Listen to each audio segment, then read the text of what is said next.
Hi everyone, welcome back to my channel English classes. I hope you are doing well. आज हम लोग कुछ sentences को English में ट्रांसलेट करना सीखेंगे, तो आप लोग वीडियो के अंत तक बने रहें। चैनल को फॉलो करें, सब्सक्राइब करें, लाइक करें, शेयर करें। उसे जो कहना है कहने दो, उसे जो खाना है खाने दो, उसे जो करना है करने दो। इस तरह के सेंटेंसेस को हम डे टू डे लाइफ में अक्सर बोलते हैं। आप लोगों ने भी कभी ना कभी ज़रूर बोला होगा। उसे जो पहनना है पहनने दो। तो आइए हम इस तरह के सेंटेंसेस को इंग्लिश में ट्रांसलेट करना सीखेंगे, इसलिए वीडियो के अंत तक बने रहें। Let plus objective case plus verb 1 plus objective what what plus subject plus is am are plus verb का आईएनजी वाला फॉर्म प्लस ऑब्जेक्ट। तो ये हमारा रूल है इस तरह के सेंटेंसेस को बनाने के लिए। आइए हम जानते हैं कि ऑब्जेक्टिव केस क्या होता है। ऑब्जेक्टिव केस में हम नाउन और प्रोनाउन को ऑब्जेक्ट के रूप में सेंटेंस में यूज़ करते हैं, उसे हम ऑब्जेक्टिव केस कहते हैं। जैसे कि मी, हिम, हर, अस और देम। इसको हम सेंटेंस के लास्ट में रखते हैं, एज अ ऑब्जेक्ट हम इसे यूज़ करते हैं, इसलिए हम इसे ऑब्जेक्टिव केस कहते हैं।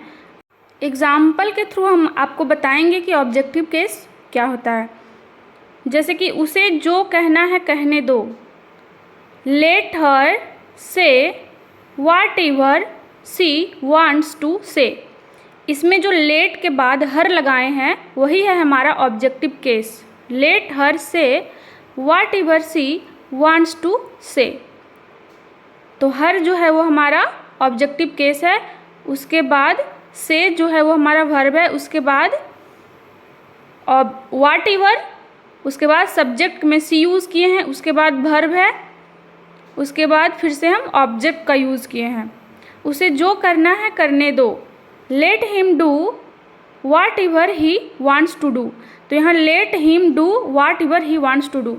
तो लेट के बाद हिम का यूज़ किए हैं, इसलिए वो ऑब्जेक्टिव केस है। उसे जो खाना है खाने दो। उसे जो खाना है खाने दो। Let him eat what he wants to eat. Let him eat what he wants to eat. तो यहाँ पर दो तरह के सेंटेंस है, एक है उसे जो खाना है और दूसरा है खाने दो। तो इसमें से हम जो सबसे पहले लिखे हैं लेट हिम ईट खाने दो, इसके लिए हम यूज़ किए हैं लेट हिम ईट।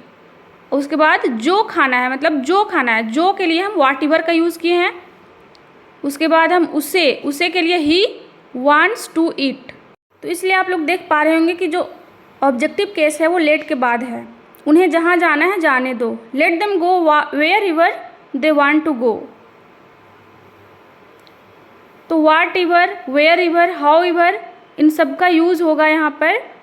जैसे कि कैसे, कैसे के लिए हम हाउ का यूज़ करते हैं, तो यहाँ पर हाउ एवर यूज़ करेंगे। हाउ की जगह पे हाउ एवर, वाट की जगह पे वाट एवर। उन्हें जैसे जीना है जीने दो। Let them live how they want to live. मतलब उन्हें जैसे जीना है जीने दो, तो उसके लिए हम हाउ एवर का यूज़ किए हैं। लेट देम लिव, ये अलग सेंटेंस है। तो लेट देम, देम जो है वहाँ ऑब्जेक्टिव केस के तौर पे यूज़ हुआ है पहला वाला सेंटेंस के लिए। उसे जो सोचना है सोचने दो। Let him think what he wants to think. तो लेट हिम थिंक जो है वो पहला वाला सेंटेंस है, तो उसके लिए हम ऑब्जेक्टिव केस हिम का यूज़ किए हैं। उसे जो बोलना है बोलने दो। उसे जो बोलना है बोलने दो। Let him speak whatever या फिर what he wants to speak. Let him speak, ये जो है वो एक अलग सेंटेंस है, ठीक है। उसके बाद वाट के बाद अलग sentence he wants to speak. तो लेट हिम, ये पहला वाला सेंटेंस के लिए ये ऑब्जेक्टिव केस क्या होगा, हिम। उसके बाद वाट के बाद हम सब्जेक्ट का यूज़ किए हैं he wants to speak. Let him, let के बाद हमेशा ऑब्जेक्टिव केस लगाना होगा। Let him speak what he wants to speak. उसे जो खरीदना है खरीदने दो। Let her buy what she wants to buy. यहाँ पे हम अगर लड़की के लिए यूज़ करेंगे तो हर का यूज़ करेंगे, और लड़का के लिए करेंगे तो हिम का यूज़ करेंगे। उसे जो पहनना है पहनने दो, उसे जो पहनना है पहनने दो।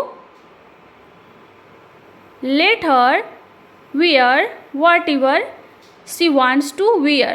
Let her wear whatever she wants to wear. अगला सेंटेंस है जो हो रहा है होने दो, जो हो रहा है होने दो। इसका इंग्लिश क्या होगा? Let happen whatever is going on. Let happen whatever is going on. आप लोग भी इस तरह के सेंटेंसेस को इंग्लिश में ट्रांसलेट करके कमेंट करें और मेरे चैनल को सब्सक्राइब करें, लाइक करें, शेयर करें और भी सेंटेंसेस आप लोग बना करके कमेंट करें। Thank you so much for watching my channel.